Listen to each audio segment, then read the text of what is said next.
Hello! Welcome to Winnie Luna Nahial Eduk channel on mathematics and other related topics. In this video, we have a set of short exercises with solutions for licensure examination for teachers. If you like this video, please share and subscribe for more upcoming similar contents. Problem 1. Which of the following numbers is closer to 60 than it is to 360? Choices: A, 168, B, 210, C, 224, D, 254. Solution: get the midpoint of the two given numbers, 60 and 360. So the midpoint is just the sum of 60 and 360 divided by 2, and we get 210. In the choices, it is 168 that is closer to 60. Hence, the answer is A. Next, the product of 8 and 98 is A, greater than 800, B, an odd number, C, less than 800, D, a prime number. Solution: this problem is easy but tricky. You need to examine it.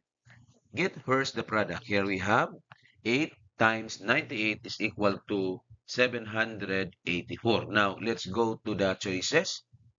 A cannot be the answer because 784 is less than 800. B cannot be an answer because 784 is even. It is not an odd number.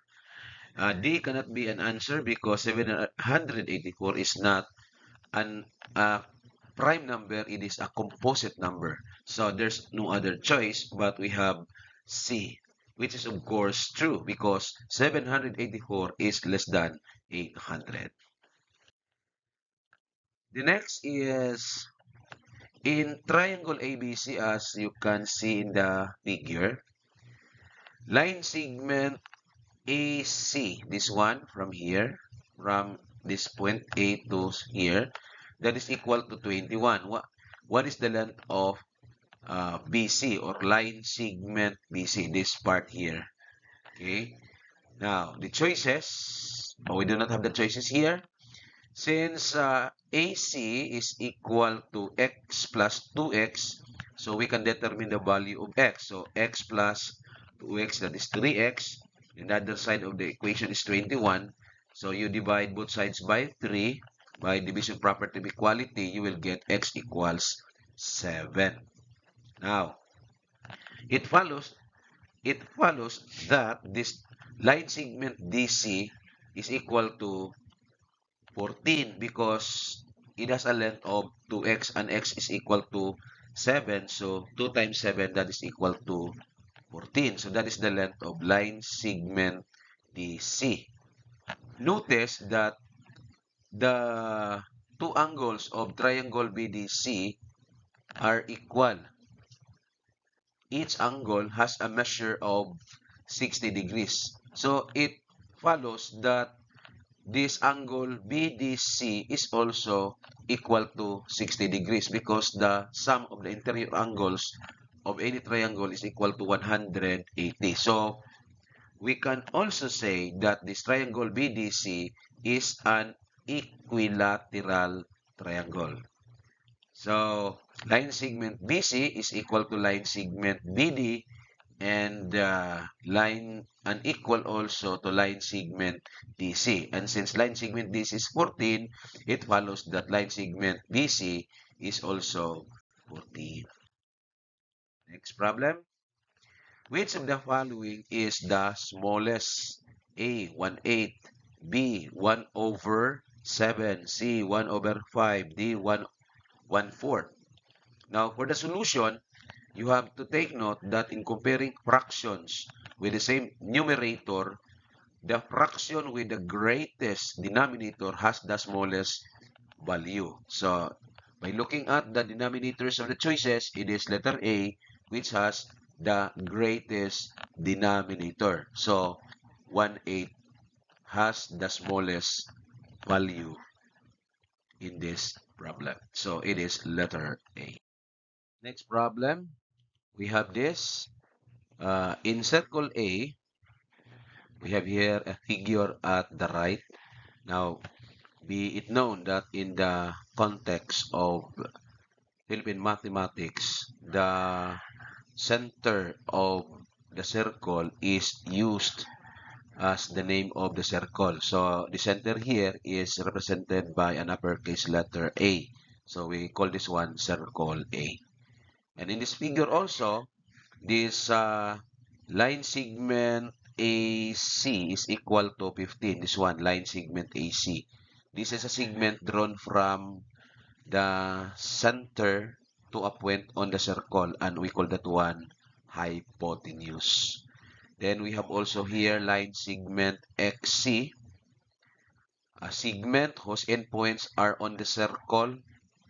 This has a length of 24, and this kind of a segment is what we call chord.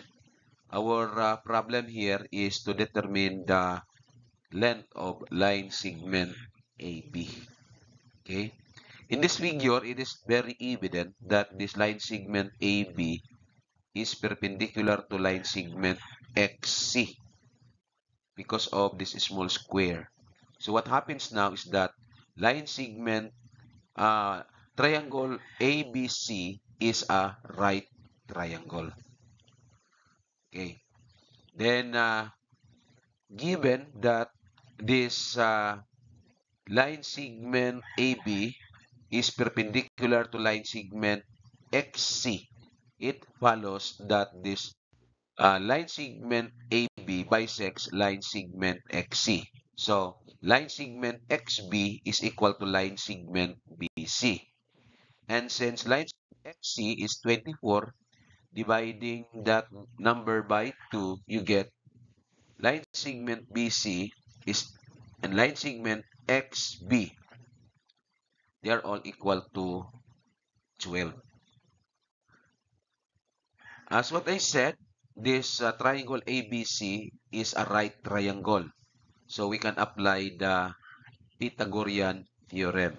It says that the length of the hypotenuse, in this case line segment AC, the square of the length of the hypotenuse is equal to the sum of the squares of the legs of a right triangle. So in this particular illustration, line segment AB and line segment BC are the legs. So we have the equation, the square of line segment AC, this one, is equal to the sum of the square of line segment AB and the square of line segment BC. But our goal here is to determine the length of line segment AB, a leg of right triangle ABC. Since this is the original equation, we're doing a manipulation. We have to add and subtract both sides by this line segment AC and line segment AB respectively. So this is the result, that the square of line segment AB is equal to the square of line segment AC minus the square of line segment BC, because these two are the given. This is the unknown. So we have the square of line segment AB is equal to 15. This is the hypotenuse. Then this 12 is the length of line segment BC. The square of 15 is 225 minus the square of 12, which is equal to 144. So their sum is equal to 81. Then getting the square root of this one and this, we get line segment AB, which is the square root of 81, is equal to 9. So this line segment AB here is equal to 9. Line segment AC is equal to 15, and this line segment BC is 12. Thank you very much.